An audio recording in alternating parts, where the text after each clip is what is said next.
Start by making sure the dry bag is closed by fitting the clips together.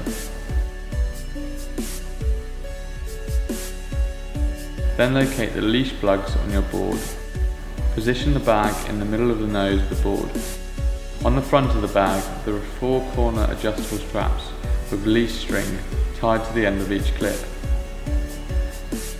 Once the bag is positioned in the centre of the board, unclip the strings from all 4 straps and fasten each string through the leash plugs.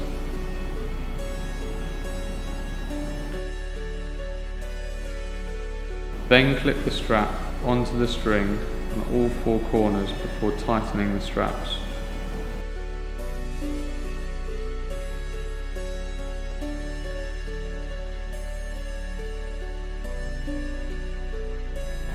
Make sure the strap on the centre of the bag is clipped securely.